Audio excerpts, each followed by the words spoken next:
సమస్యల సుడిగండం నుంచి రైతులను శాశ్వతంగా బయటపడేలా చేయాలన్నదే ప్రభుత్వ లక్ష్యమని ముఖ్యమంత్రి చంద్రబాబు స్పష్టం చేశారు.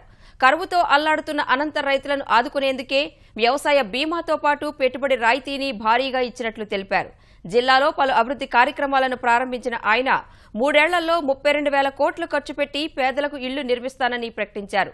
సూట్ తీసుకునే దళారీలపై పీడీ యాక్ట్ పెట్టి జైలుకు పంపుతానన్నారు.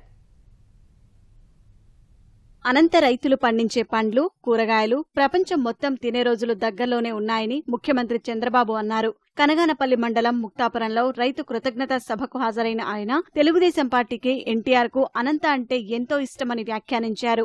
వ్యవసాయ బీమాతో పాటు 1032 కోట్ల పెట్టుబడి రాయితీని జిల్లా రైతులకు ఇచ్చినట్లు తెలిపారు. ఎప్పుడూ ఇవ్వని విధంగా చరిత్రలో మిమ్మల్ని ఆదుకున్నాను. మామూలుగా ఇన్సూరెన్స్ 419 కోట్లు వస్తుంది. అదే సమయంలో ఈరోజు నేను ఆలోచించింది, ఇన్సూరెన్స్ వల్ల చాలా మందికి లాభం రాదు, రైతులను ఆదుకోవాలని అదనంగా ఇన్పుట్ సబ్సిడీ 1032 కోట్ల రూపాయలు రెండు కలిపి 1451 కోట్ల రూపాయలు ఇచ్చిన ఘనత ఈ తెలుగుదేశం ప్రభుత్వానికి. సార్, మా జిల్లాలో ఎప్పుడైతే ఇన్పుట్ సబ్సిడీ వచ్చిందో ఒక పండుగ వాతావరణం లాగా అనంతపురం జిల్లాలో రైతన్నలు కూడా ఉన్నాం సార్.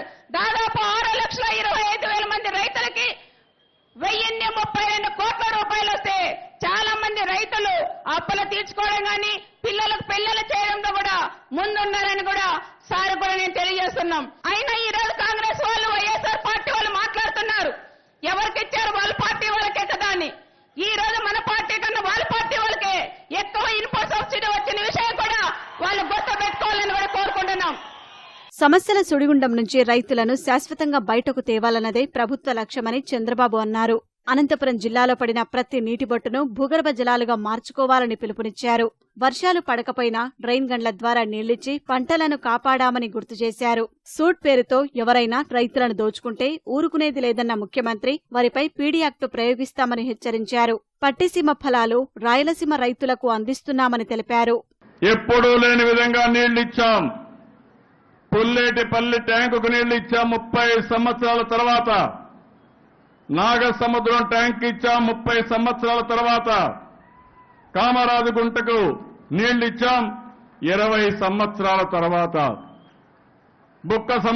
బుక్కపట్నం ట్యాంకు పుట్టపర్తిలో ఇప్పుడే చూసి వచ్చాను.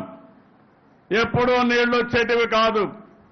చెట్లు కంపలు మొలిచిపోయి అది ఒక అడవి మారిగా తయారైపోయింది. దాన్ని పూర్తిగా తీసి ఆ నీళ్లు ఇస్తే కిందన 10,000 బోర్లు ఛార్జ్ అయ్యి ఆ ట్యాంకే కాదు ఆ ప్రాంతమంతా కళకళలాడుతా ఉందంటే అది తెలుగుదేశం పార్టీ సాధించిన విజయం. అంతకుముందు ముక్తాపురంలో ఎన్టీఆర్ మోడల్ కాలనీని ముఖ్యమంత్రి ప్రారంభించారు. గృహాలను పరిశీలించారు. లబ్ధిదారులతో ఆప్యాయంగా మాట్లాడారు. కాలనీలోని పైలాన్ను ఆవిష్కరించిన ఆయన ఎన్టీఆర్ విగ్రహానికి పూలమాలలు వేసి నివాళులు అర్పించారు. గ్రామంలో వనం మనం కార్యక్రమంలో ముఖ్యమంత్రి పాల్గొన్నారు. గ్రామస్తులతో కలిసి మొక్కలు నాటారు. స్థానికంగా ఏర్పాటు చేసిన స్టాల్స్ ను సందర్శించారు. రాప్తాడు నియోజకవర్గంలోని నక్సల్ ప్రభావిత ప్రాంతాల్లో రహదారుల నిర్మాణం కోసం మంత్రి పరిటాల సునీత ముఖ్యమంత్రిని నిధులు ఇవ్వాలని కోరారు. వెంటనే స్పందించిన ఆయన 48 కోట్లు మంజూరు చేస్తున్నట్లు చెప్పారు. రామగిరిలో పాలిటెక్నిక్ కళాశాల ఏర్పాటుకు అవసరమైన నిధులు ఇస్తానని హామీ ఇచ్చారు.